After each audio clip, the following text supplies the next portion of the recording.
Bonjour, comment ça va? Ça va, merci. Welcome to the Church of Chonkwij podcast. I am your host, DrNiggle, joined by Omega and the Leetness and Zero Burn, and it's a very special occasion because the Leetness is here. Yay! Hooray! We don't need virtual lateness, although he'll probably visit still. Hooray! Yeah. Fuck. There he is. Virtual me is not as good as real me. It's true. It's true. That is accurate. I'll fight virtual me in real life. It's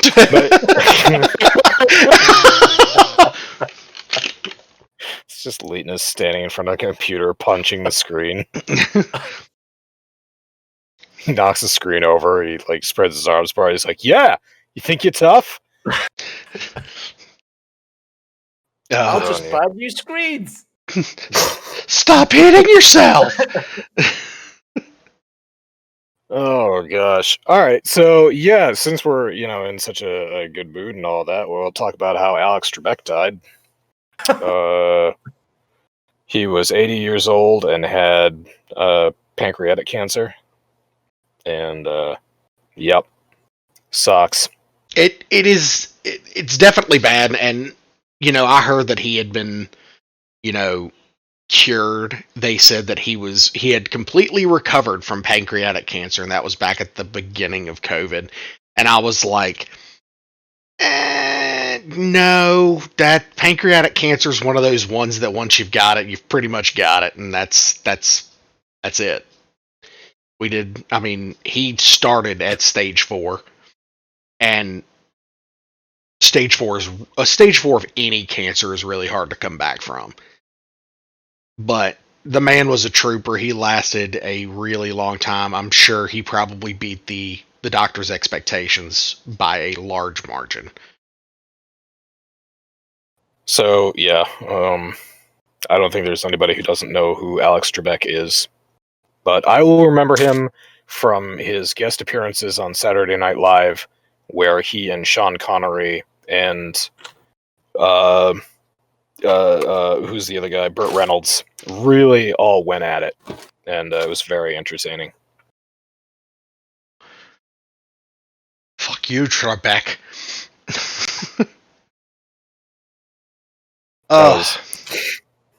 No one's even gonna question that. Nope. No one's. Nope. Okay. All right. No. Good. Okay. Moving on. Alex Trebek. How many years on Celebrity Jeopardy or whatever Jeopardy? Oh my gosh. Since the 80s, it said? Yeah. Yeah, I was gonna say at least 30 years. Yeah, since 1984. 36 years. I know how to count. Hooray!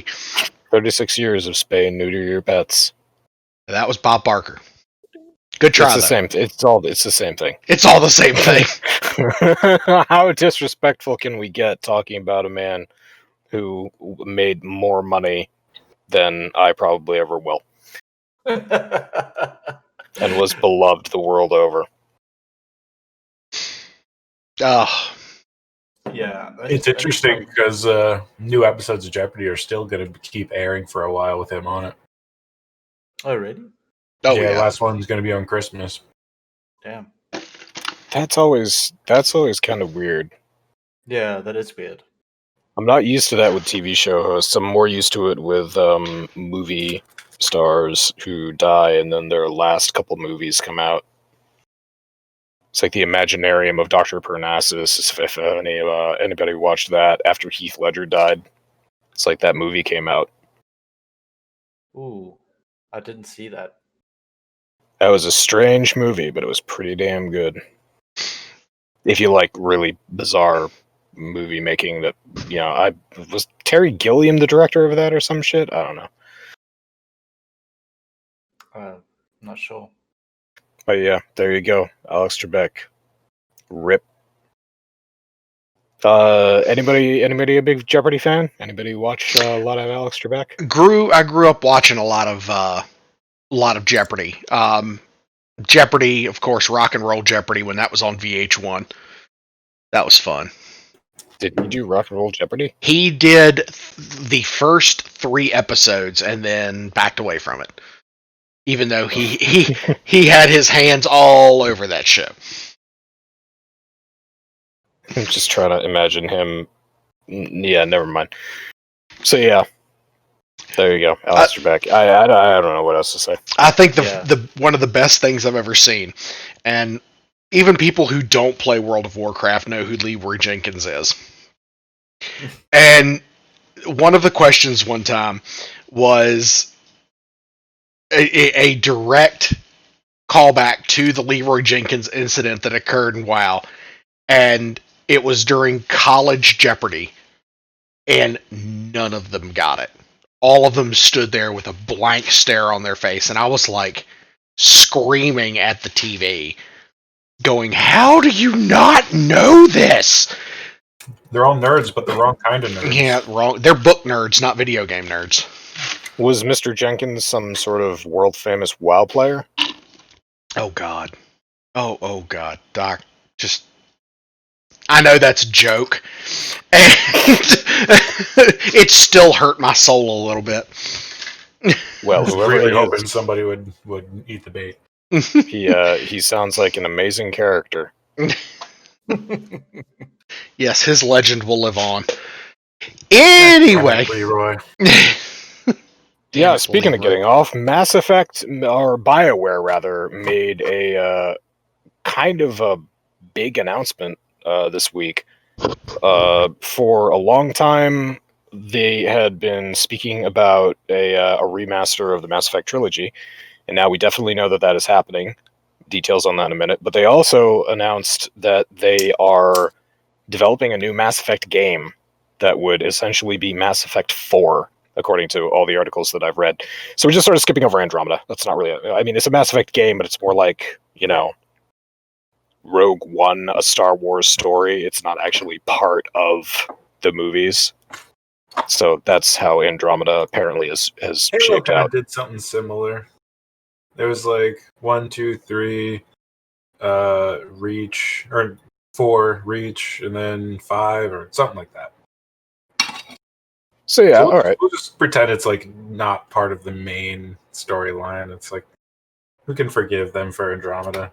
It does take place in a completely separate galaxy, so I can see that working.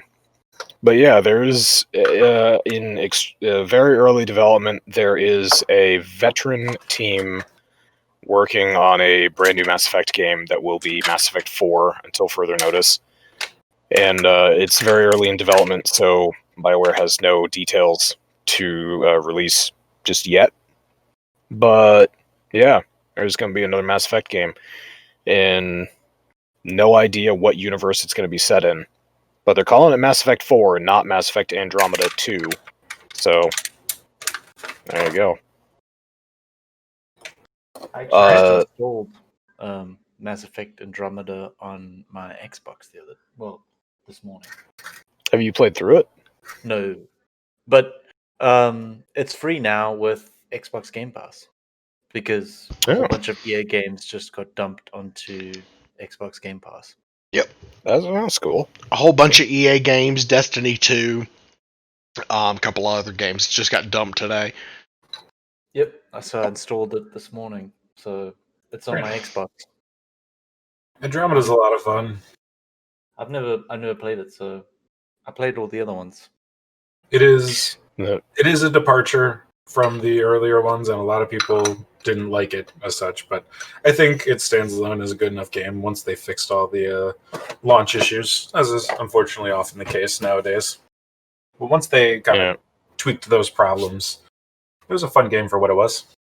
You're probably in a good spot to play it now since all the technical issues have been addressed, because that was one of the primary criticisms when it launched, was just fucked up facial expressions, characters like snapping in and out of frame, warped textures. So yeah, now that they've had time to address all that crap, the other part was that was a shit year for EA, EA, and usually what they were planning to do, I guess, with Mass Effect Andromeda was to have a bunch of DLC come out for it and sort of keep on expanding that galaxy. But because of the bugs, not just in that game, they retasked the teams that were going to be doing the DLC to fixing errors in Mass Effect Andromeda and fixing problems with Anthem. Because that was, I believe, Mass Effect Andromeda and Anthem came out within a year of each other. Or maybe the same year. Yeah, and Anthem got fucking shat on so hard. Yeah, Anthem bit it hard. But that is why there is no DLC for Mass Effect Andromeda, and there likely never will be. Also that, and... So well, yeah, go ahead, Linus. Oh, I was going to say, so not only did they fuck up Anthem, but Anthem fucked up other games too. Yeah, well, that's how pretty much. It shat the bed so hard that it fucked up other games. Well, like, they abandoned Andromeda for Anthem. So they never really made any new content for Andromeda. Yeah, so it did, yeah. It bit it, even in early development of Anthem, they knew there were problems with it. So that was not great. A huge departure from 2007 when Mass Effect, the original Mass Effect, actually came out. I did not realize this, but Mass Effect came out in 2007, which, according to one of these articles, was a banner year for gaming, and it really was, because 2007 was also the first installment of Assassin's Creed. That was the first Assassin's Creed game. Oh. BioShock came out in 2007. Portal came out in 2007.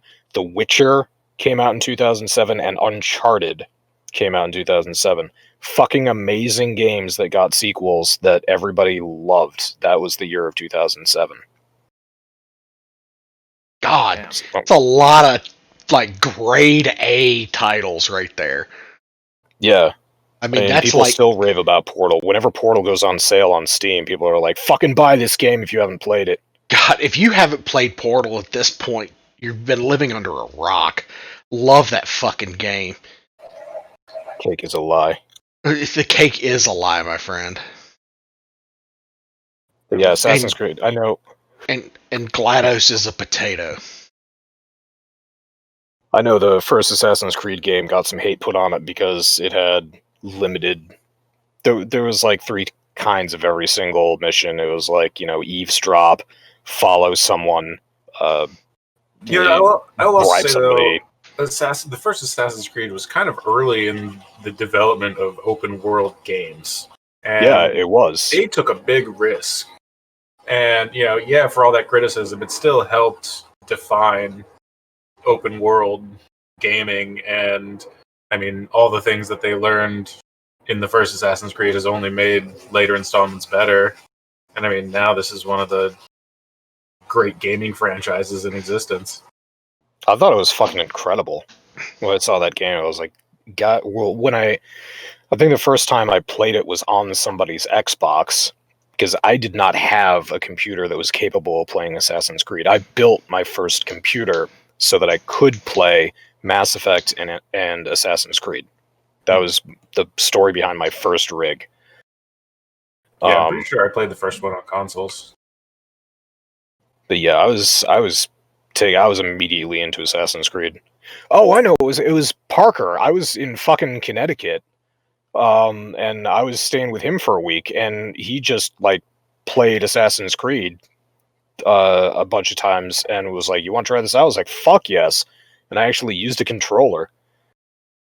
So yeah, that's the first time I played Assassin's Creed, and then I built my machine so I could play the rest of the game. It's a good series of games. My stepdad has all of them. Has played. He has beat 1, 2, 3 at 100%, and then he is working on. I think he completed Black Flag at 90%, and then whatever the one was after Black Flag, he's working on trying to get 100% there. Black Flag, just the only issue he had with Black Flag, if I remember correctly, was the boat battles, and that's just because the mechanics were not the best for the boat battles. But it was it was fun. I got pretty good at those boat battles. The toughest one, if I had to take a guess, the one that he couldn't get past, it was the 2.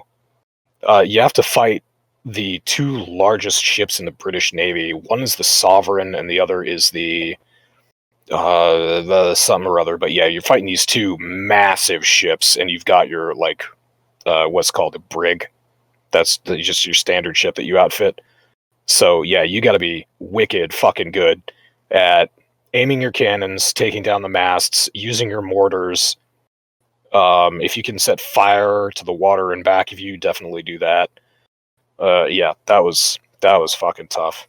I really enjoyed the ship fight mechanics as well. Like I got pretty good at it. My only complaint is that with the ship combat is that on the map there are these 4 ghost ships, and they're like super hard bosses out at sea.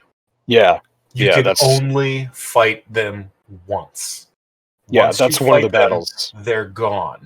That's the one I'm talking about. The ghost ship was it was 2 of the largest ships. And those battles are so cool, and it would be so fun to be able to go back and do them over and over again just for fun, but you can only do them once. Makes no sense to me. The ship mechanics in Black Flag, to me, improved greatly over the ship mechanics in Mass Effect, in Assassin's Creed 3. I just generally didn't like the control scheme and the movement or anything in Assassin's Creed 3. I thought it was buggy as fuck. And so when Black Flag rolled around, for me the ship battle got way, way better. But Zero, you said he's 100% Assassin's Creed 2. Which one? Because there's Assassin's Creed 2, there's Assassin's Creed Brotherhood, and there's Assassin's Creed Revelations. All of them have Ezio Auditore de Firenze as the main character. Did he 100% all 3?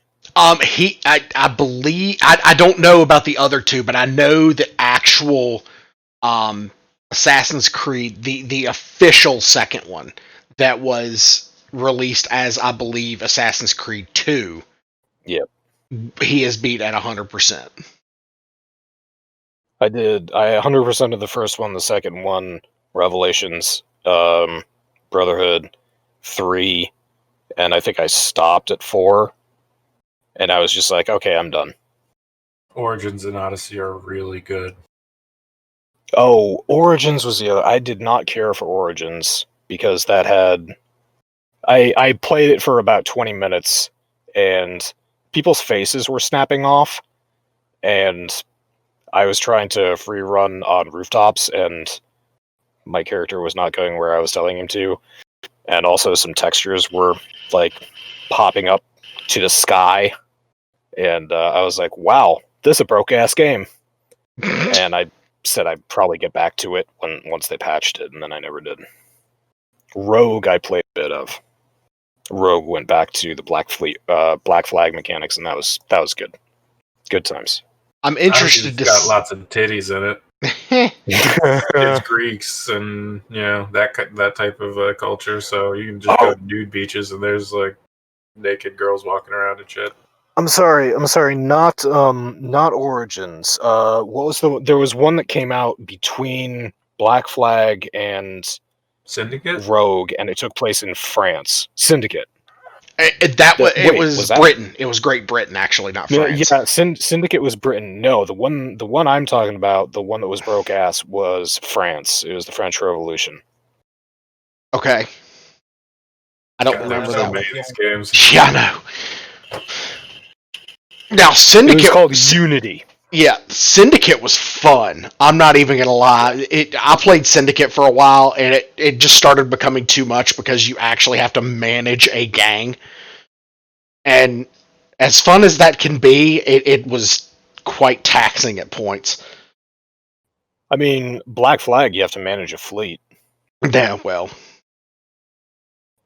Yeah, but Assassin's Creed Unity was the one that came out that was plagued with bugs from the start. I think that's the one that was the last Assassin's Creed that I ever played. I didn't until recently when I installed. You know what? I take it back. I played more than 20 minutes of Assassin's Creed Unity. I played this for a while until I figured out that they had ditched the Forerunner plot line, because I really fucking love the sci-fi aspect of Assassin's Creed, and then they did away with it, and that's what kind of got me to stop. See, I don't mind it. There's still cool, weird, mystical shit going on in there.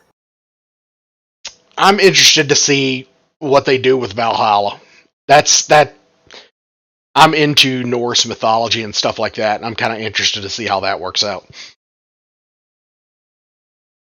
Speaking of Assassin's Creed, recently somebody posted a video comparing how water animations work in Black Flag, which was in 2013, compared to Watch Dogs Legion, which is this year. And Zero, you have that video you could pull up. Exhibit A is currently playing on stream.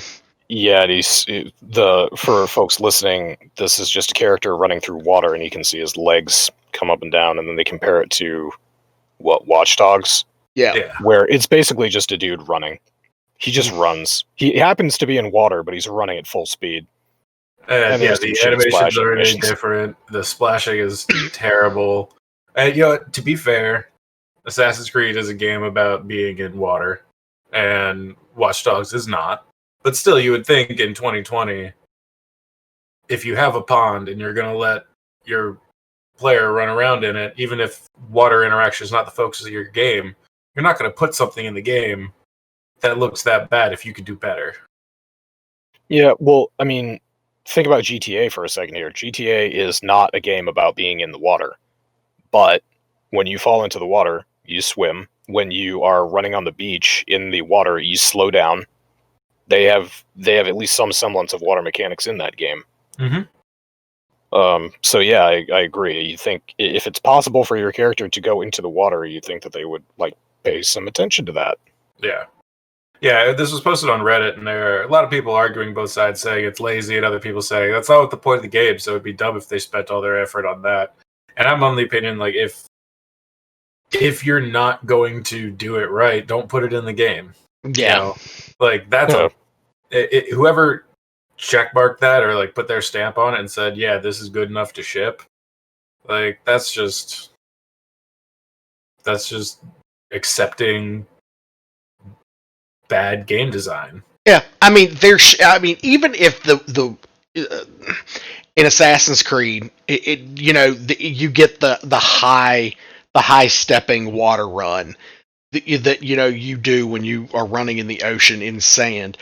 However, they didn't even put in any resistance in the running for Watch Dogs. It is just straight full sprint through water. It is piss poor design, and it is. Well, the water animation they added is great too, because it's literally just a splashing water sprite. Mm-hmm. It's like a 2D animation, and it's that just periodically just appears behind the character as it runs. Actually, looks like it's spawning from its back. Yeah, it is. And there, when he runs up on the beach, it looks like it's coming out of his butt. Which, of course, I would notice. Why wouldn't I? I'm not looking, you are. Yeah, a lot of comments are saying, it's a shame that the hacking is so bad in Assassin's Creed. I can't believe they, did such a bad job of it, trying to make that argument. But, just don't let people run in ponds if you're not going to make it look good. I mean, I came ready to this conversation to be just I'm a graphic snob, and I am afraid that I might be part of a group that's contributing to a bigger problem, which is when you demo your games and everything, you want them to look really super pretty, so that people are like, wow, look at the fucking world, and they're not gonna, you don't want to watch a demo video of some minutia, some detail and shit, so a developer would be more inclined to sort of skip over fine detail in favor of really pretty texture maps and whatever. So I was prepared for that, but yeah, now that you're talking about it, I guess Watch Dogs is not. They probably just didn't give a fuck because water's not a focus of the game at all, I guess. But still, I mean, comparing it to other games where water is not the focus of the game, very obviously. Trying to think of another one. Mass Effect did not have water effects. On any place that you visit? I mean, if we're being 100% honest, Warcraft has better water mechanics than Watch Dogs Legion. I don't even know the Warcraft. Oh no, yeah, of course they do. Yeah, they got boats. Yeah. I mean, the swimming, boats. Your character swims. There's a speed reduction when you hit water. You don't just run through it. There are physics to the water in Warcraft. I'm not saying they're good physics, but they're physics.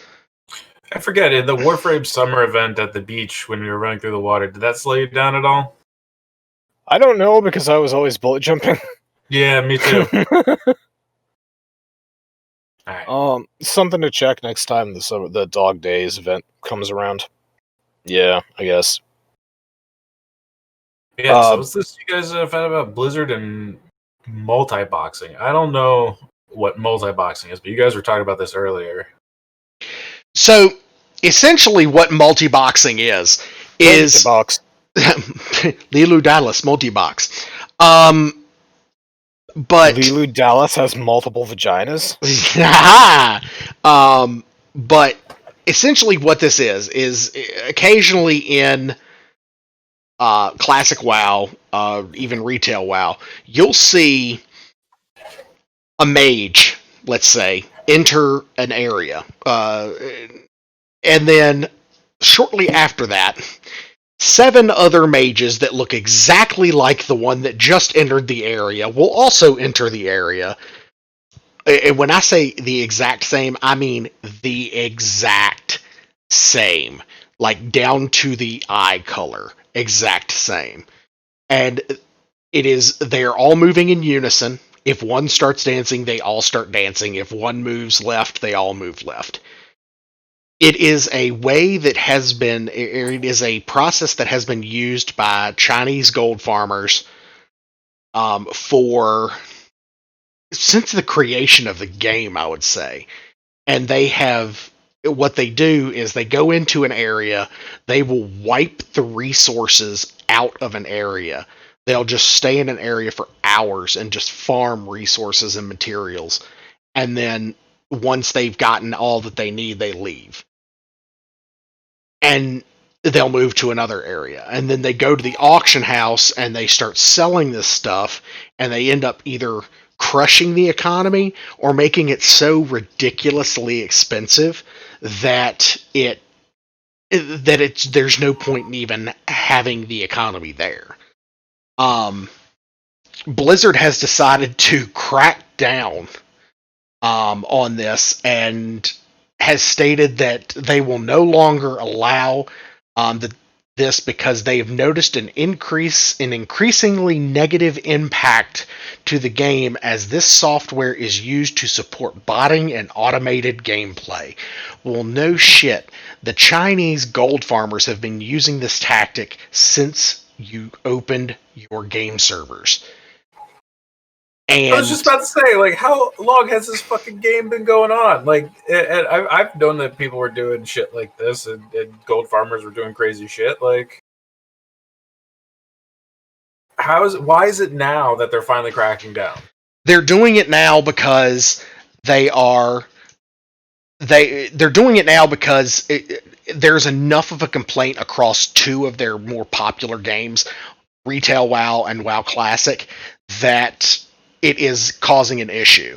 And with the fact that Shadowlands is getting ready to release and they are seeing a record number of pre-sales for this expansion, they are wanting to clean up everything about it before the game launches, which is understandable because this is the biggest expansion that has occurred since Wrath of the Lich King. So we're talking over 10 years ago was the last time that they've seen record-breaking pre-sales. So, while they're not outright banning the use of multiple Warcraft accounts at the same time, they are banning the use of third-party software to link all of the accounts at the same time. So,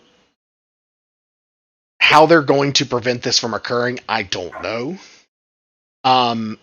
But they're making it in such a way that using broadcasting software that mirrors the inputs from one keyboard across 7 or 8 accounts, they're making the use of that software illegal.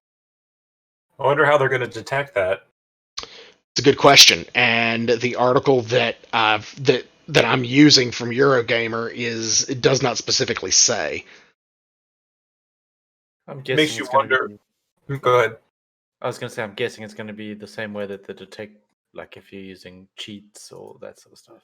Yeah, because and that's been hugely prevalent, and they have been using anti-cheat software in the using anti-cheat software when it comes to like PvP, ranked PvP. They've been using that for a while. So, anti-cheat detects when a third-party program is trying to, access something inside the game. But now, how requires software? Well, but how would they, if that software is getting in between your keyboard and the game before the signal even gets to the game? How is the game able to detect that? It's a hook. So you can do several things. You can do a memory injection, which is what you're talking about, where it actually tries to change values in memory address or in memory addresses. That's been detectable since like 2004. And the other way to do it is a hook, where a program basically attaches itself to the process that's running, and if it's a third-party application, it hooks onto wow.exe, and it sends multiple inputs where there should only be one. I can see how they could detect that. Well, no, but why is it hooking into the game at all? If the point of this is that you're going from one, if you're splitting, what this is effectively doing is it's splitting one keyboard to 3 different WoW clients. Yeah, if but you're doing that, why do you need to hook into the WoW clients? Why are you doing anything other than just sending a keyboard signal input to a WoW client? Okay, Zero, are you actually running 3 or 4 or 8 different instances of WoW? Yeah. Or are you running one? No, it's 8 different instances of WoW at the same time. Okay. But I'm guessing they're probably going to detect if you're running multi-box software on a host, and then they're going to identify all of the accounts that are executing exactly the same commands as that host at the same time. Yeah, the second way I can see, but I'm wondering, do games anti-cheat softwares look outside the game as well? Yes, they do. Yeah. Warframe is the primary example of that. Warframe has a built-in detection, and it analyzes what processes are running on your system at launch, and it notoriously looks for cheat engine. So you can go on Reddit and you can see people who have been running cheat engine in the background, not even attached to Warframe, not even hooked in or injecting memory, just idling in the background because they forgot to close it, and Warframe will send them one warning, and if it happens again, they will close your account. So yes, absolutely, programs do look outside themselves and detect other processes running, and if one of them is recognized as being a cheat software, yeah, it'll do something about it.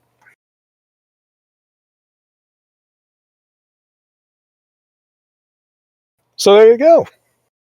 Gotcha. The more you know. Dun dun dun dun. Sorry. Well, we'll see what this does to the markets in WoW. Yeah, I mean, for Blizzard, it's probably not going to be a good thing because they make a ton of revenue, I'm guessing, from all of the people that buy multiple accounts per multi-boxing a person. You I know, don't know. a lot of Maybe people multi-box just for more efficient farming. They'll do it as well for the refer a friend to get the bonuses for that. I mean, well, I don't know. My thought is always look at the money. Maybe we're at a point now where the player base's complaints and the reputation that this has given the game has gotten to a point where Blizzard believes that they would stand to gain financially if they limited this behavior, and that would therefore increase revenues by attracting new players and stabilizing the markets and whatnot. So now, they're previously maybe they were just saying whatever, we make a shit ton of money from these guys, so who cares? I don't know. Maybe that's what it is. I will tell you that when they did the level squish and stuff like that for the upcoming expansion, they also killed the gold market. And when I say they killed the gold market, they essentially took it back to the way that it was in vanilla, where it's not impossible like it used to be in vanilla to get gold, but you don't just get 23 gold for completing a quest anymore. You get like a gold. So they've really slowed down gold production. So I think what they're trying to do is they're trying to go in and normalize the markets within the game to make sure that, all the players have a chance and new players have a chance to, to use the markets and physically see what the markets are like within the game itself. But again, that's speculation on my part. What I find really interesting is that they're not banning multi-boxing so much as they're banning the software that lets you control them at the same time. So I find that weird. They don't care if you are running 2 instances of Warcraft at the same time. They just don't want you to be using this, I guess, keyboard cloning software, so to speak. I guess what it's like some type of mitigation, maybe. I don't know if they can actually control what. Well, no, they should be able to. No, different accounts. No, yeah, I don't know if they would be able to control. Like, if you had 4 computers, they could make it so that only one computer could boot up one instance of Warcraft at a time.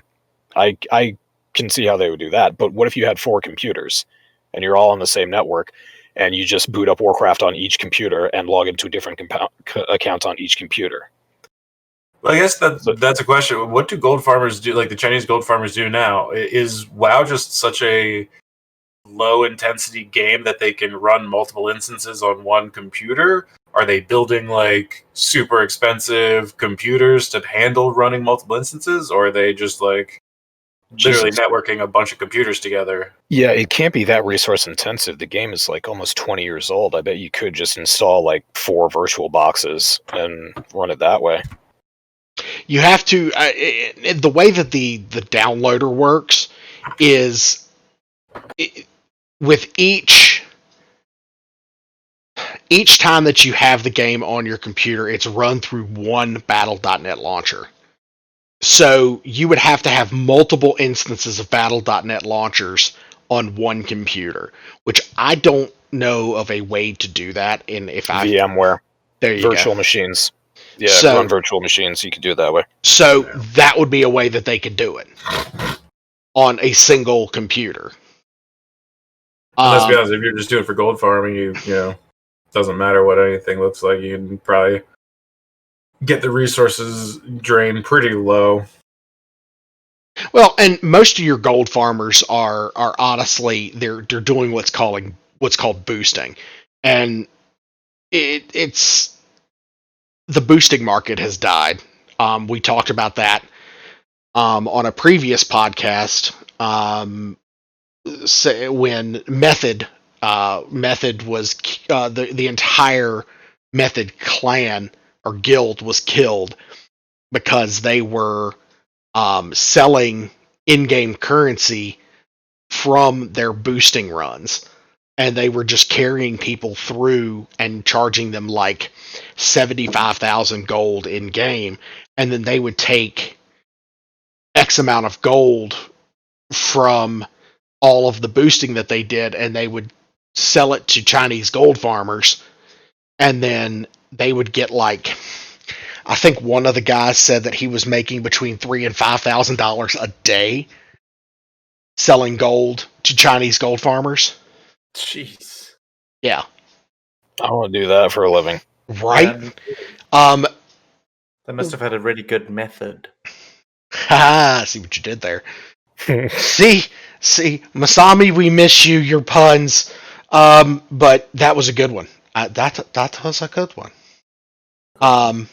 Everyone who doesn't know method was a thing. Yeah, they were a thing. Apparently they're trying to make a comeback, but Oh, after all the sexual abuse allegations, or what was it? oh no, pedophilia. One of their dudes. Oh, pedophilia. Yeah, that's right. One dude was macking on underage girls. Nice. Yeah, that was nice. Great influence there. Yeah. I was gonna say, you said earlier, Zero, they tried to slow down like gold farming, and instead of 23 gold, you got 1 per quest. That's the exact opposite way that they dealt with gold farmers in Diablo 3. Gold farming used to be a thing, and you used to buy it on Real Money Auction House. After they got rid of Real Money Auction House, they just threw lobs of gold at you. It was so easy to pick up 50 million gold. Yeah. Just like doing a vault. That's it. At least 50 million on a vault. Oh, I remember when they released, because that was my first real exposure to Diablo, was on the Xbox. When they released it on Xbox for the first time, I went and got it, and it was just, you could make money hand over fist. Yeah, no problem. And that was insane, and that's the way it had gotten. I made, just questing, I started with 0, and by the end of 1 3-hour session, I had made over 25,000 gold. Well, that's the thing. What's that serving in the economy of WoW?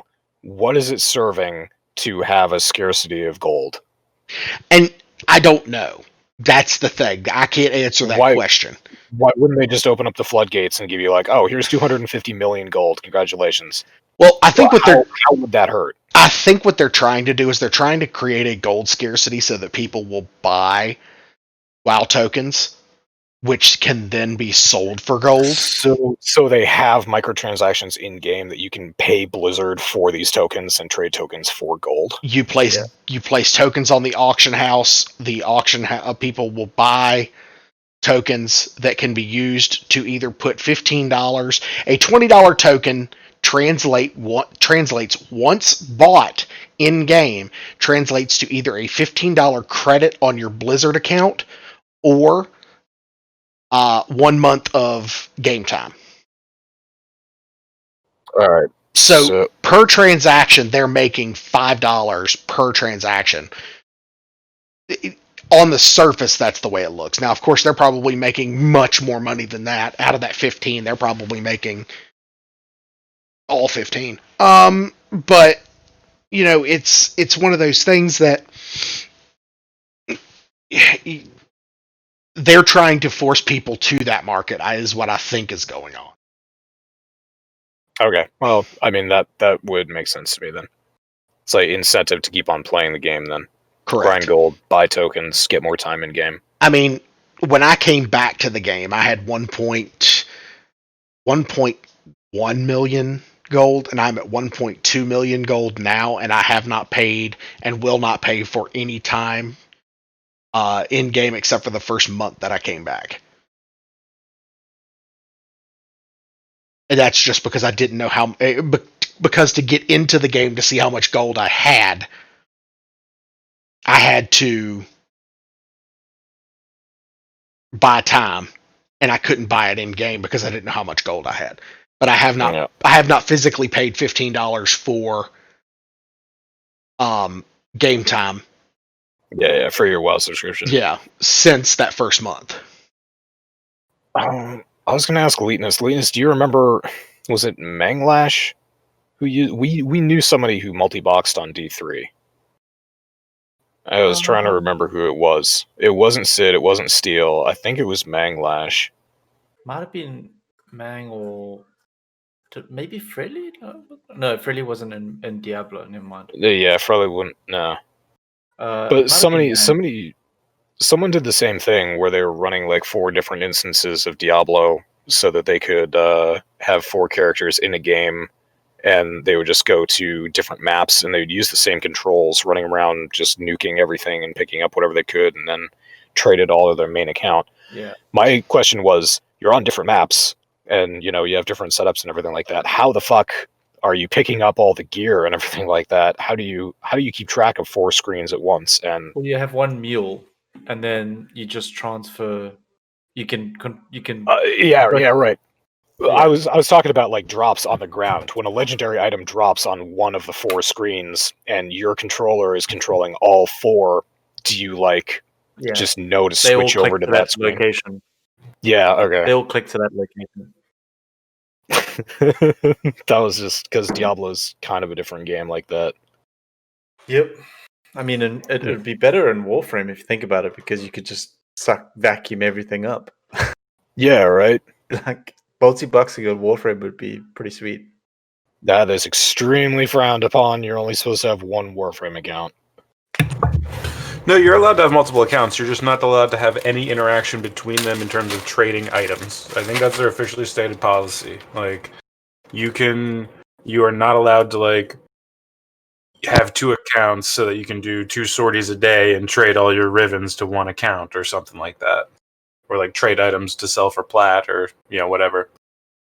That'd be interesting if there's fine text in there. I read their TOS as you're only allowed 1 account. But yeah, if there was fine print in there, I could see that. It would explain why some of the larger streamers... Well, I always just assumed that the larger partners, the larger names, were allowed to have multiple accounts because they were Warframe partners. Like Flynn does his Beginners series. He doesn't use his main account for that. He started a new account to do the 2018 Beginners series. He started another new account to do the most recent Beginners series. Mm-hmm. I just always assumed that they got away with that because they were partnered. No, I'm pretty sure the only prohibition... I've seen people say the same on Reddit in many occasions, that the only rule is you just can't trade with your own accounts. Yeah, I could see that. Linus, how many boxes do you have? I mean, are you talking about computer boxes? Left you wide open there. Yeah, I've got plenty. Plus, you could VM. Yeah, and that's probably what they do. Yep, VM's the way to go, because you can easily set up communication between them. It's fucking built in. VM is built into Windows 10. I think it was built into Windows 7 too. Yeah, Hyper-V. Hyper-V. Hyper-V. Oh Before we get off BlizzCon, Blizzard. Hey, BlizzCon. Kirby's here. Kirby! All right, before we get off. Oh yeah, right. BlizzCon. Thank you, Linus. I forgot about that, but I saw it wasn't on the topic list, so thought I'd share. Oh, talk a little about BlizzCon. What the fuck did they call it? BlizzCon line. BlizzCon, yeah. BlizzCon Ugh. Are you gonna buy a ticket, Linus? It's free. Oh yeah, all right. I've completely forgotten whatever we talked about last week. Oh, you guys already talked about it last week? Yeah, we mentioned it. We touched on it. Okay, that's it was actually announced just before the podcast, Single finger touched. Yeah, it shall be free. But oh yes, Diablo 2 is getting a remaster. Oh my god, it already got a remaster. Well, in the form. Oh no, actually didn't. Sorry, that was Diablo 1. Never mind. Not an official remaster. Yeah, the Project Diablo 2 is basically just extending the existing game. It's like maintaining the game since Lord of Destruction, sorry. They're not. It's not really a remaster or anything like that. They're just they're modding the existing game. A remaster is was apparently still getting done by Blizzard potentially, but we don't know for sure. They keep on. I think Diablo 2 is free now on Battle.net or something. Really? Wow. Yeah, don't quote me on that, but it doesn't Hang on. matter. I've got two Diablo copies 1 anyway. is. Diablo 1 is. Oh, okay. Not. I don't think 2 is. You can get Diablo 1 source code online. Oh, no shit. Yep. That's kind of cool. Yep. What's it written in? Can't remember, to be honest. But it is available online. It's written in Java. In BASIC. Written in 4 million lines of BASIC. Yeah. $9.99 Diablo 2. Yeah. That's just for the base game. They're not dropping that. There's still people that play that. I know, yeah, there are. There are people that I've seen some fucking YouTube videos of people doing speed runs for things I didn't even know were in the game, and I played it for 10 years.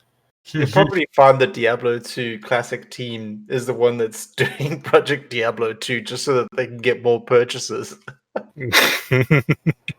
of Diablo 2. But they don't have to release it under the Blizzard name. And Lord of Destruction is also $10. So if you want both, it's going to cost you $20. $20. Yep, for like a 30-something-year-old game. 30 what? It was like 1999 when Diablo 2 came out. Yeah, You know, Something it's funny. crazy. 20 years. I'm pretty sure that's the price I paid for it back then when I was in middle school.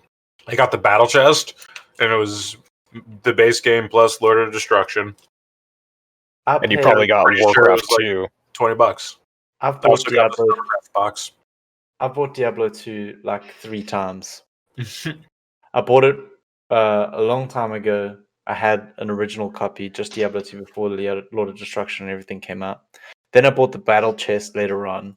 And then I lost my battle chest, so I didn't know where any of it was, so I ended up buying a digital copy. God, looking at the system requirements for this game are fucking great. My God, do you really need 256 megabytes of RAM? That is outrageous. Yeah, but I would like to take this opportunity to remind remind Eliteness of something that used to make him intensely jealous, and that is my vanilla copy of Diablo 3, my vanilla collector's edition copy of Diablo 3, which came with a small sculpture of Diablo's head with a soul stone USB stick in the center of it, which contains a copy of Diablo and Diablo 2. very delicious. Yeah. And it's still sitting here. I still got it on top of my subwoofer. Boo you! This game requires a minimum resolution of 640 by 480. Wow. I know, yeah, but you could bump that bad boy up. You could play it in 800 or 600 by 800. Yeah, recommended minimum requirements is 800 by 600. And it requires a 1 gigahertz processor and 32-bit Windows. Nah, I play that on 3440 by 1440 and watch every pixel move. Independently at that. Oh, Jesus God. Christ. Can you imagine that in ultra widescreen today? I have. I've done it. Does it actually Yeah, I was going to say, does it actually scale, or does it just look like one giant blur and you have to sit 10 feet back from your monitor? It looks terrible. It looks terrible. I uninstalled instantly. So, speaking of things being terrible, COVID-19 vaccine announcement seems to cause game company Stonks to drop. Wait, before we do that, did they say like when the Diablo 2 remaster is going to be, or whatever, the mod work is going to be done? Well, you can download it now. I know, but it's still in active development, according to but they're not going to stop development. They're passionately developing the game. You can, if you go to, I think it was projectdiablo2.com. Yep, it is projectdiablo2.com. You'll see that they're maintaining it ongoing. They've got a whole bunch of stuff there. Actually, if you go onto their website. Oh my You get god, amazing that stuff. animated GIF of Diablo 2 burning, that activates my horny. I know, it's pretty cool. The start of the website is really cool. I do like that. The town portal to go home. I love that. Oh my Christ. Remember the Herodric Cube when you put that in your inventory so you got 9 additional slots I know. for the price of 4? Well, it's because you had to fucking have all those stupid bloody. Yeah, things because gems inside. didn't stack. Well, and you had those runes in your. Well, not the runes. What are those things Yeah, again? no, yeah, runes. Idols. Oh, the charms? Charms, that's it. Charms. Fuck, I couldn't think of the goddamn word. But yeah, all Christ, of those. yeah, there's a lot of shit in Diablo 2 that did not carry over to D3. Yeah, charms were so cool too. It was Charms so are fucking OP. awesome. Carry that shit around, up your magic find, Yeah, start getting like legendary set items. yeah, that was fucking good shit. Oh man. Yeah, Maybe no we should tabs do on the that. inventory. Maybe we So should what? go back and play Diablo 2 again. No. Oh my god, no, I No. tried. It was horrible. We both tried. Linus, your coworker, whoever the fuck that was, tried to Yes. get Raiden or whatever, tried to get Yeah. us to play Diablo 2 with him in multiplayer. Yeah, I spent about 20 minutes in that game, and it was unbearable. Yeah, as soon as I clicked gold, I think we uninstalled. I had to pick up gold manually, and I was like, nope, I'm done. You have to manually pick up everything that falls on the floor. We need Oh my to. God. I wonder if that's one of the things the mod has fixed. No, you still have to pick up gold. Okay, fuck that. Never mind. That is like- one click too far. Wish You them have luck these on their piles- project. I'll wait for Diablo 4. Yeah, The same thing, like it happens in Diablo 3 too. Sometimes when you open a chest, it'll put the gold, it'll distribute it into like 6 different piles, and they'll all be like random numbers. Does the same thing in this game. So you're picking up these gold piles off the floor. They're like 2 gold, 500 gold, 1 gold, 26 gold. You're like, what the fuck? Yeah, it's bad when you have to click it. What the fuck, Dave? Yeah. yeah, I'm not a Yeah, fan I mean- of having to touch gold. I admire that they're still working on this game and that they love it so much. And if I wasn't a hoarder, I would probably, yeah, I'd do better. Well, best of luck to them. Yep. So yeah, anyway, sorry, Stonks. Stonks crash. Yeah, Apparently- It's going to mean less people playing video games, so stonks are crashing. That's so Well- sad. I mean, Scroll down, show the graph, Zero. yeah, I'm there. I'm there, man. it's an opportunity. Let's go ahead and just pull it right up on the twatter here. Kirby is rightly asking, do we mean the stock market? Yes, we do mean the stock market. Yeah, company values are or Ubisoft whatever. lost I don't even know what the fuck. almost 7% on the day. Because it's just like, oh, there's a vaccine that will be mass produced and ready for distribution by spring of next year, so we better pull out now. It just Wait, makes wait, no wait. sense to me. They are. Why in the fuck? Okay, hang on a second, because they're showing all of these currencies in non-American currency, which kind of pisses me off a little bit. God damn it! This is Only one America. currency. This is America. This stream is based in America, and we care about the American dollar. Damn it. We don't want no stinking European dollars in here. I mean, these are also likely not on the U.S. stock market. Yeah. So they're probably not in dollars for a reason. The point simply being, the important number is the percentage. The fact Yeah. that, you know, the division of Ubisoft lost 6.7%. CD Projekt lost a little bit, but I mean, their percentage is much smaller. The graph is similarly dramatic as the Ubisoft graph, but it's not, the percentage is far smaller. Yeah, Activision tanked 4.5% today. Activision Blizzard. Yeah, Or that's How will They opened at like almost 8% down this morning. They've recovered a little bit, but That's much more than 4%. I mean, I think it's hilarious and short-sighted that people are so quick to sell their stocks over that news. I don't think they're going fucking anywhere. If anything, the people who have started playing video games in COVID are just going to keep playing video games after COVID. You've just gained a new market. Yeah, right? Now this is what they do after work now. Yeah. Or during work, depending on what they do. So Ubisoft saw a 6.62% decrease in total. Actually, CD Projekt Red rebounded and ended up with a plus 0.4% or plus 1.59%, and then Blizzard fell 4.3%. Yeah. What CD Projekt Red do so well? I mean, wait, they were already falling, weren't they? Because of the delay announcement. Well, here, how about this? We're gonna drag this right. Chill.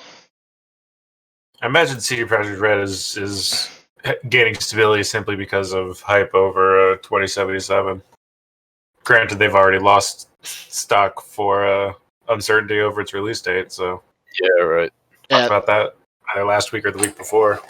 They started at 26 this morning at US Daru, and then ended the day at 25.50. So they almost rebounded completely. Yeah.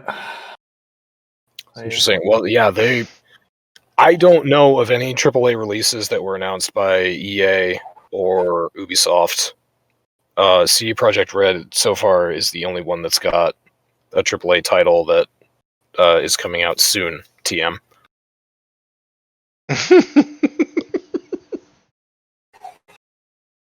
Well, at least the only one of any note that I've heard hype of over the internet. Damn internets. The internet never lies. Never. Never.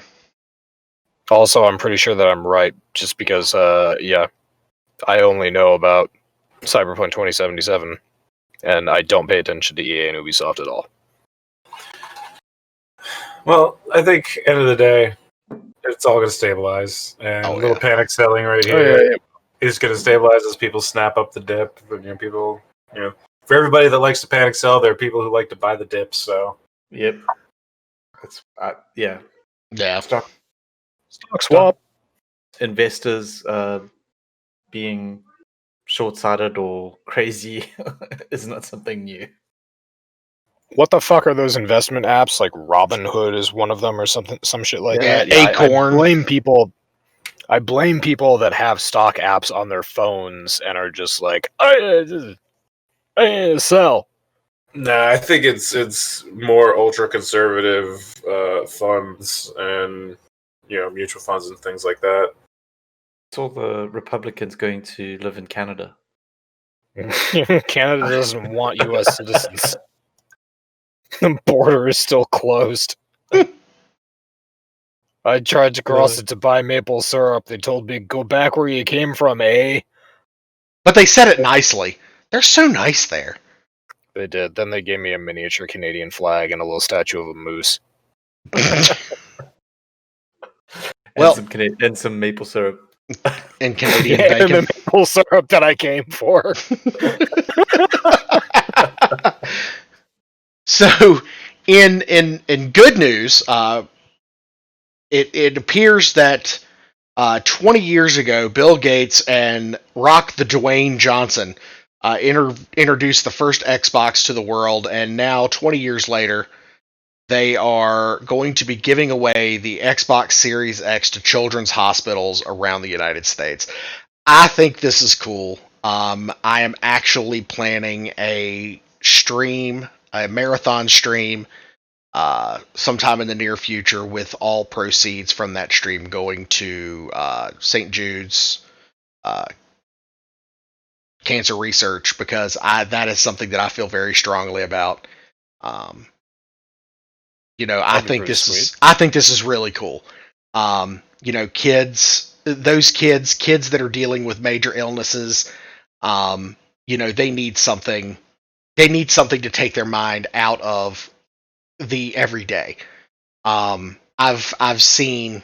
been to a couple of children's hospitals. My grandfather was a Shriner, and I had the honor, and I say this, in all seriousness, I had the honor of going to the Shriners Children's Hospital in South Carolina and meeting some of the children who were burned, burn victims, and children who were crippled. And to say that I will never have the strength that those children have is an understatement. It's, I like to see stories like this, and that's the whole reason why when I saw this, I was like, this is something we have to talk about, because it's one thing during this time for companies to want to try to get their name out there. It's another thing to get your name out there because you're doing good. And this is doing good. And I have a massive amount of respect for The Rock. And, after seeing this, I have a lot of respect for what Microsoft is doing to help kids take their minds off of what's ailing them, to make themselves, to kind of take them out of the world for a little bit. Well, Zero, I am going to go ahead and email you this notepad file of all the console peasant jokes that I had ready to go, and you could just feel free to print that out and shit on it, and throw it away. Oh, sorry about that, Doc. I hated to ruin that moment for you, but no. No, cancer kids, burn victims, cripples. All don't any shit. Jesus. It's a pretty fucking noble and charitable thing to be doing. I can't really make fun of Rock Johnson or Gates Billy doing any of that. So whatever, good for them. Hopefully, if anything, what this might do is inspire people, who are upgrading their PlayStations, and instead of maybe selling it for $40 at GameStop, donate it to a hospital. Yeah, absolutely. If you're going to upgrade, your PS4, you could sell it, but if you could afford to, maybe donate it. That's a great idea. I thought I'm going to continue to be the complete bastard in the room. I thought what you were going to go for there, Omega, is maybe what this will inspire people to do is live and get better so that you can build your own PC. Oh, jeez. Oh, God. So many console peasant jokes just out the window. Oofda. But no, it's definitely one of those things. I agree with Omega. I think, if you're not using it anymore, instead of, giving GameStop the satisfaction of paying you $10 for a $300 system, donate it. Donate it to the kids that need it. Is that a program? Do hospitals have programs set up like this where you can donate shit? Yes, they do. And I can tell you that the children's hospital here locally, they actually get the systems, they take them to local electronics stores and have them clean them real well, and then bring them back for kids to use. Huh. All right. Did not know that. Yeah, I've heard of a lot of hospitals doing things. I've heard of kids organizing charity drives, and you've seen articles where this group of high school kids did this great thing, and it's one of those feel-good news stories, and they talk about setting up video game carts that can be wheeled around from room to room. Just a cart with a TV and a console on it, so that kids in the pediatric wards can play games and shit. So yeah, hospitals love that kind of stuff. So if anybody out there has some old gaming consoles, they'll take them. Yeah. When you ditch your PS4 to buy a PS5 and then discover that you don't want a PS5 because you just want to build your own PC, give your PS4 to a hospital. That sounds good. And speaking of PS5s, It appears that. Oh god, that yeah. Yeah, you won't be able to use external storage at launch. Won't be an option that is available. Yeah, so that's about that. just like the fan problem, I'm sure that they're going to roll out a fix which will change one setting in the firmware that allows you to use external storage. Yeah, they've already said it'll be later update. I don't understand. I mean, the size of the hard drive. They say 20% of the hard drive, which is 800 some odd gigabytes, is going to be taken up by the operating system. So you're going to have 600 some odd gigabytes for games, and from games that game stats that they've showed so far, they range from 50 to 60. There's one, gold edition game that takes up 105. So you're talking about limiting people at launch to putting at most 10 games on your console. That's kind of insane. I would not be able to survive. Note, I just upgraded the storage on my computer today, and it took 5 minutes. Yeah, well, 3 days after because you had to get the screw. Well, yeah. To get a screw. Samsung, get your shit together. Include the damn mounting screws. I saw a related link on one of these articles that is something kind of cool about PS5, is that all of their games are going to be region-free. There's not going to be any region locks on the PS5. You mean that I can play Shenmue, the original Japanese copy? Yeah, if they had released that for PS5. Dude, I hear there's going to be a Shenmue 4. This is not a game that anybody cares about. And rightly so, it's completely fucking awful. PlayStation is again talking about how they're going to let players install just parts of games as well, so that you can manage how much storage each game takes up. So they'll separate, talking about a lot of flexibility in separating multiplayer, single player, things like that. So, it might not be so bad if PlayStation users are willing to deal with that, Or you could do like Zero just did and just plug something in your computer and ta-da, you have more storage space. Build a PC, for fuck's sake.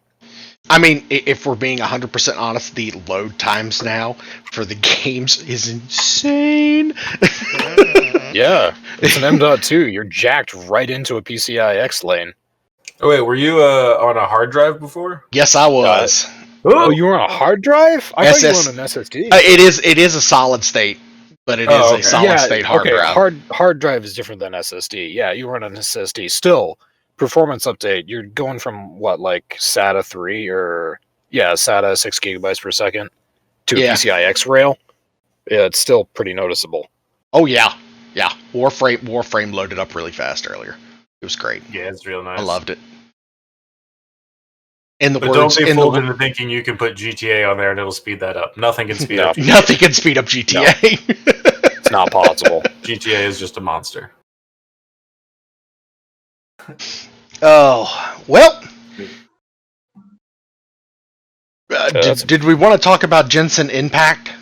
Well, yeah, let's do some speed runs on some stories here. Just Genshin Impact players. There seems to be a minor issue with the forgot password page that is leaking people's phone numbers. So you might want to look into that. Silas, this game. So, Silas. That's something you should keep an eye on. Playing a fair bit of it, streaming it. It's a beautiful game, and I've actually been thinking about checking it out. So, Genshin Impact security breach. Mobile numbers may be exposed. In other news, we have your number now, Silas. We can't let you do that, Dave. Okay. Gonna start sending him pictures of butts. Not nice ones. So is there anything else on the list to get through? Or do we just literally speed run the last story? I think we speed ran the last story. All right, well, let's wrap up with our a D&D session wrap up. It's a shame Masami isn't here, but she had an early night.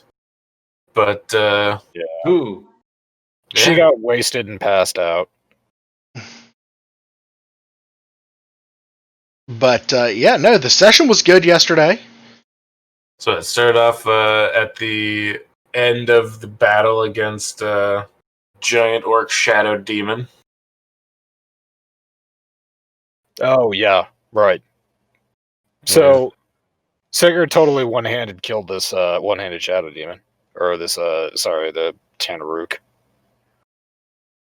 And Starkham's just gonna let that, or Eliteness is just gonna let that go right by.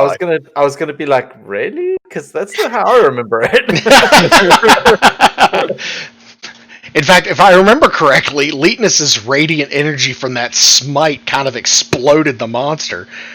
Yep, I kind of blew all my radiant energy from my sword. Is that what we're calling it now? Just like in real life, Eliteness stuck his sword into something, blew his radiant energy, and it exploded. Yep. It was delicious. I mean, it's a euphemism for penises. We did find a what we have deemed a cursed blade. It's not cursed. No, it's only cursed if you use it and it starts draining the life force directly out of you. But no, it's not cursed. It's not. It doesn't drain directly out of you. It drains it out or whatever you hit. Or if you activate the necros. It's not a cursed blade. It's a shadow blade, and it's a +1 sword. And y'all are just jealous because Sigurd has a new best friend. It does talk. It does talk to you. We have discovered. Yes, it has spoken. And as Eliteness says in the chat, highlighted 100% cursed blade. But no, so. Aside from that, there were points during the session yesterday that I believed that Sigurd was going to be attempting to mate with our orc war chief friend, Mazonga. Yeah, I believed that at some point we may have ended up with a crushed pelvis version of Sigurd. None of that happened. Sigurd just commented that she has a nice ass. That's it. She a big orc lady. She thick, and she didn't Sigurd complain either. No, she did not complain. Sigurd got the distinct impression that she was into him, but she's off. She's off. She departed our party, so we have we're back down to the standard number of NPCs on our boat, which is 3. Jiggles. Well, plus the however many. I think it was 25. Refugees. Captain Jack Rackham, her first mate, and Tannel, the druid elf, and 15 civilians. I don't think we've established whether or not any of them are fighters, but no, I think we did. I think the line was there are no fighters left. They all died when the orcs. They all died trying to defend the town. So 15 civilians. So Some still injured. They we apparently so what druidcraft was a thing. We were trying to hunt Sigurd and Zigbar, my rogue, and Doc's druid were attempting to hunt down meat and food, and we found boar tracks, and Doc proceeded to use druidcraft, and on the first attempt we believed that we failed in attracting a boar. The second time we got 2, which the one was killed with a very well placed arrow. Pat yourself on the back more. Yeah, no, hey, you know what? Through and through. Hey, look, I can't help that I'm skilled with the crossbow, man. It's my thing. It's my thing. Sorry, I'm gonna jerk myself off a little bit harder here. But then suddenly, as Doc was field dressing the boar that was killed, he heard something crashing through from his first attempt when he used Druidcraft, and the Druidcraft sounded like a boar in heat that said exactly what was that, Doc? Fist me daddy. I believe that is correct. It was wild. You specifically said you wanted to do a boar mating call, and then I said, because this was the progression. You said I want to use my Druidcraft to make boar noises. And I said, what kind of boar noises? And you went with mating call, and I was like, well, how intense or vociferous? And your response was, fist me, daddy.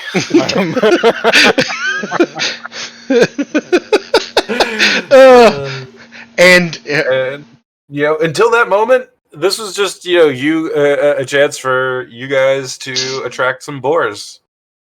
But when you went with fist me, daddy, as loud as you possibly could, the only response was a massive, horny, giant boar.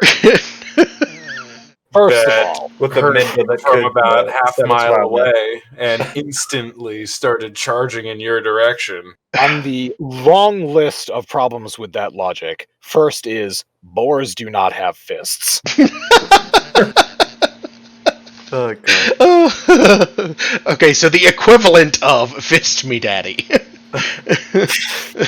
Me daddy. There you go. Yeah. So we That got. sounds like a Brazilian story that we were talking about too. Oh god. Yeah, it does. Yeah, we were talking about that before the D&D session. Oh god. Do you guys know? I haven't looked at that statistic. I still don't know if it's 1 in 8 or 1 in 10 or 1 in 12. But yeah, apparently there's a lot of bestiality in Brazil. Perfectly normal, perfectly healthy, mainly with horses. So in our D&D game, we attracted a giant fucking boar, and Not just literally a giant fucking boar. It wanted to rape whatever it was going after, and I hate using the R word, but it wanted to. Now. The term is mate. Yeah, it's mate. These are animals. Okay. The fact that 90% of mating in the animal kingdom is rape is neither here nor there. That's just the way of the animal. Sweet, tender, loving. Yes. It's like those Animal Planet specials where the male lion is mating with the female lion. The female lion's lying there like she's just not into it at all, and the male lion's like, I mean, well, like deer and moose and that type of animal, their rutting season, the males literally just chase females until they're exhausted and they collapse. oh god. That's what rutting is. Yep. It's literally just chasing them to exhaustion. Of course, did not know that. could be like tortoises. God, tortoises mating is fucking hilarious because all you see is the females, and you hear the males going. Yeah, The noise they make is kind of fucking creepy. It really is. it's adorable. It's fucking cute. I posted that video a while back of the You turtle did. having sex with a croc, and yeah, it's not a crocodile, the shoe, a croc, The shoe. and yeah, it's Because that makes it better. Somewhere It's along this adorable. conversation, Zero, you lost a viewer. Yeah, it's true. It was actually Kirby. Kirby's So then, like, yeah, I'm not at the into end of D&D. at the end of this, you got quite a good haul of meat and materials. Yeah, so we killed the giant boar that was coming at that I noticed with my nat 20 perception roll. And got leather off of it and tusks and meat, and guess we're probably gonna try to do some stuff with that. Or Sigurd's gonna make scrimshaw with those ivory tusks. So just as an update, because at last we talked about this, Zigbar had not gotten his cloak yet. Zigbar now has a cloak, and it is of excellent quality. It's one hell of a roll on that there, Doc. Yeah. Sigurd made. And a ring. And yes, and I got my ring. Linus is I finished his last 2 rings. I was getting there. I appreciate my ring. I appreciate that ring. That ring is of excellent quality. I will say, just to set your perceptions, the cloak, it's not like it's like really nice handmade cloak.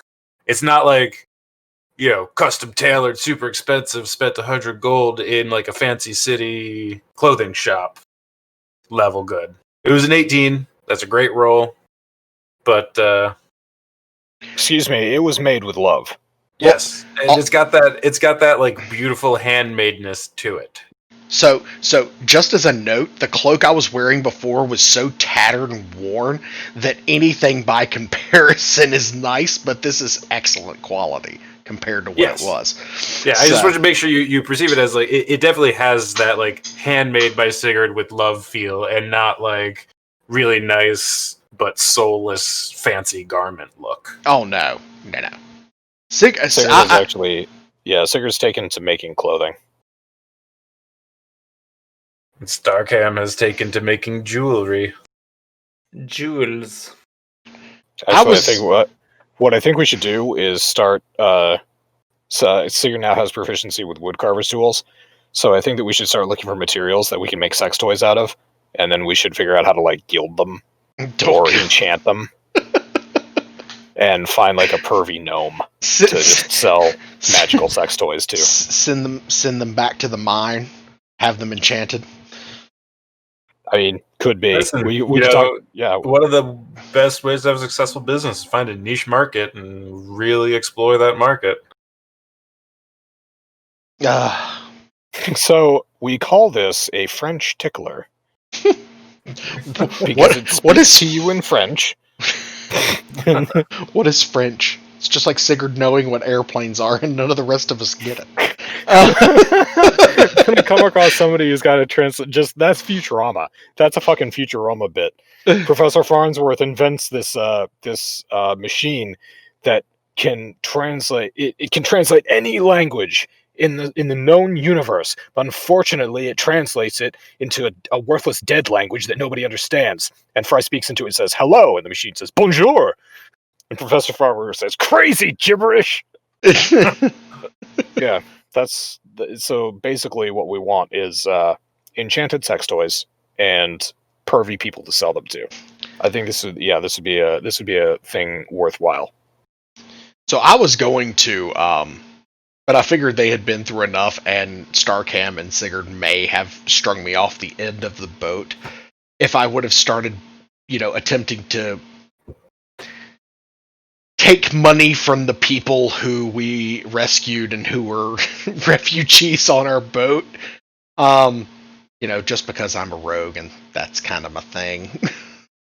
Nah, you got 2 lawful good people. Yeah, gambling may have been frowned upon, and I may have gotten thrown off the boat. On the other hand, if you want to help us make enchanted cock rings, or bejeweled cock rings... Well, I'm only good with a gaming set, which happens to be a dice set, so... I gotta say, for having such a stereotypically edgy background, your rogue is pretty well adjusted and doesn't get up to any shenanigans. Yeah, it's probably because he has a healthy fear of Sigurd after seeing him smash the skulls of not 1 but 7 different creatures in our last 3 battles.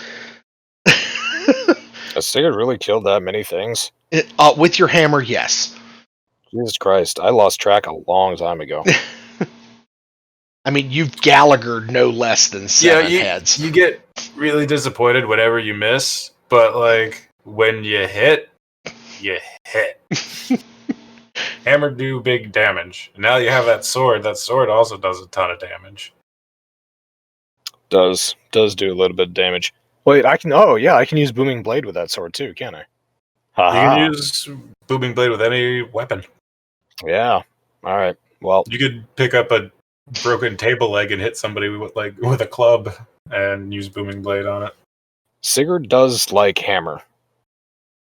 It's going to be a tough call. I'm trying to figure out in my mind how that would work out, what it would look like if Sigurd were just walking around with that giant fucking greatsword on his back, holding the hammer in his hand. Well, what are you doing with the greatsword? I mean, right now you have it stowed away. Yeah, it's but just stowed. You gotta figure out when you're transported. I don't think that could even fit in a bag of holding. What are the dimensions of a bag of holding? Probably not. I don't know. It's written on the party inventory. It don't matter. I say we ask Captain Jugs to keep an eye on that thing. I don't trust it. Don't it's stowed away. Nobody's talking to it. It actually might be on the bridge. Oh yeah, no. So there you go. That's the D&D wrap up. That's where we left the last session. We were eating like next kings. session, I guess we were. A lot of boar meat to go around, and some leather. Got to figure out what to do with that after it's cured. So yeah, and next session, I guess we're. Yeah. Bag of holding is only a 4x4x4 cube. It's got a maximum volume of 64 cubic feet. Yep.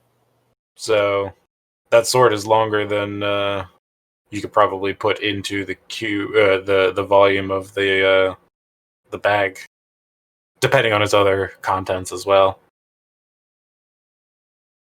Yeah, no, bag's pretty full. I wouldn't put the sword in the bag. It might poke it.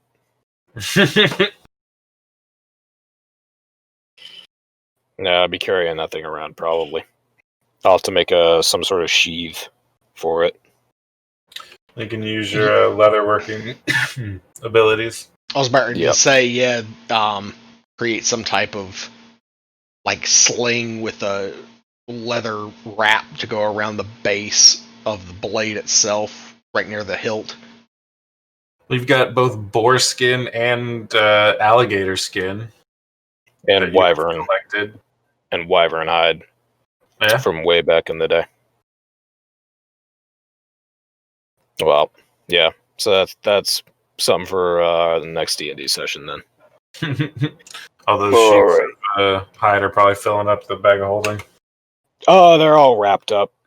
And the alligator stuff isn't even in there yet. It's still down below deck. Still getting processed.